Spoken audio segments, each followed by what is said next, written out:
sales tax. He purchased the property located at 204 3rd Avenue Southwest on June 13, 2011. The city was not notified of the sale by either the seller, buyer, or title company. Mr. Santos states he's been out of the country for over a year in Iraq doing civilian contract work. The house has been vacant since his departure and has accrued the base billing each month, including penalties, in the amount of $489.05. Mr. Santos has paid the bill in full in order to have a water service restored. However, he's asking for waiver of penalties. Jurina Dahl stated to Mr. Santos that he could pay the balance in full and receive a credit on the penalty amount if council approved his request.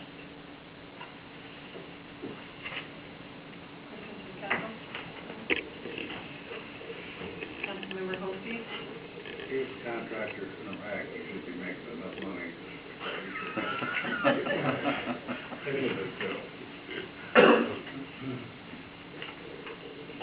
Councilmember Walker? I guess it's the same question. I mean, if this was a snowbird that drove cross country for a year, regardless of the situation and why he was gone, because we have the ability to waive penalties.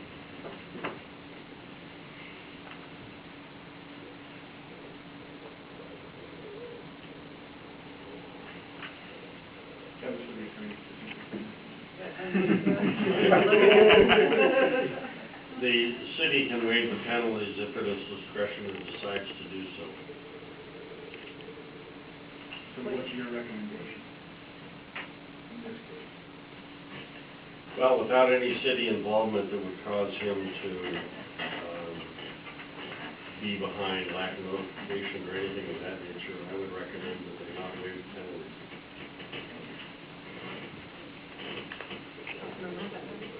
One observation on it, the note that we didn't get notified by buyer, seller, or title company, I suspect this did not go through a title company. It was not a purchase. It appears to have been either a gift or an inheritance.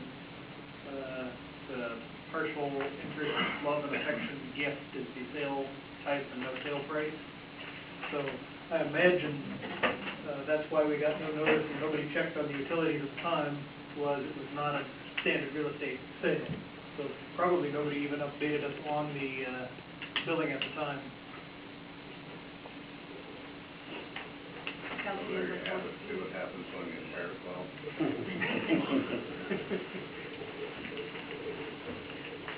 Any other comments?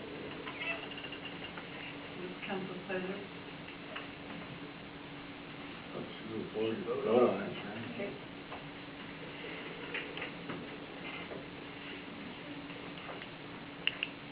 Next item. Okay, last, Mr. Shriver resides at 5303 South 372nd Street. The lot is built for garbage and storm only. He purchased the home in May of 2011. However, the city's utility department was not notified by the seller, the buyer, or title company. The utility account remained under the previous owner's name until an audit was conducted in October of 2012, and the outstanding balance was discovered. It was found via the King County parcel website that the property did have a different owner. A new account was created and the balance transferred to the new account. A letter was sent to Mr. Shriver informing him of our audit and of the balance transfer of $3,242.58. Mr. Shriver has disputed the bill, including the garbage billing, stating that there was not any garbage service provided since August of 2008, when the previous owner vacated the property. She contacted Waste Management requesting a credit. However, their billing department was only willing to back credit to February of 2011. Waste Management's credit was $292.24, which was applied to the account. Jurina Dahl sent Mr. Shriver a letter on March 19th explaining the status of his account. He informed Jurina that he'd like to pursue a penalty waiver request with the council in the amount of $1,577.39. His account is on a no penalty status per Jurina Dahl while his request is pending. However, he has not made any payments towards his current utility account or any payments towards the transfer balance.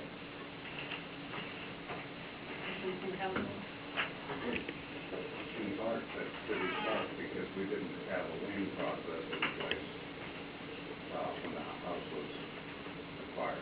We had one, but we won't use it. And there was then a lien process that was not cleared prior to the sale of the house.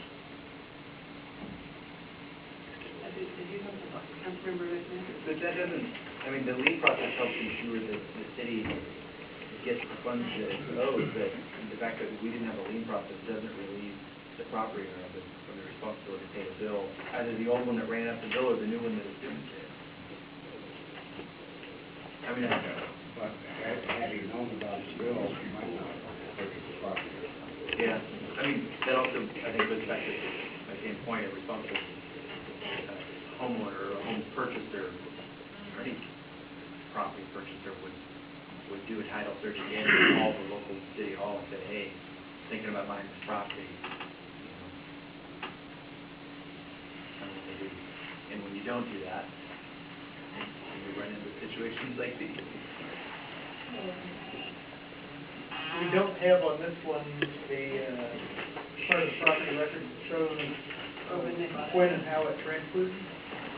Do we know if this was a standard sale or if there was some other strange circumstance on this one? You know, I believe this actually went through escrow, because we had a discussion that that's why you take out title insurance for issues like these. But I don't have it in this packet either.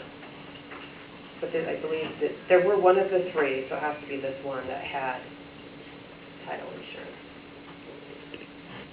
It should have been caught. And we get the calls and faxes all day, every day. Any questions from council? I also note on his tax roll history, he put in $42,000 of home improvements in 2012, the city assessment this year. Would have thought you'd check your utility bill before doing that. Any other comments?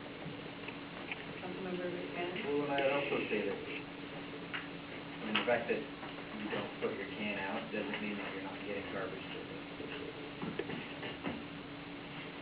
Right? You put a can out, you're paying for it, they'll pick it up. You don't put it out, doesn't mean you don't have to pay for it. People in my yard waste every month, sits in my backyard. Yeah, mine take it away. Oh, every time. I'll bring mine over here. No, it's full every time. Okay, any other comments from council? Move forward to move. Council pleasure? All right. I made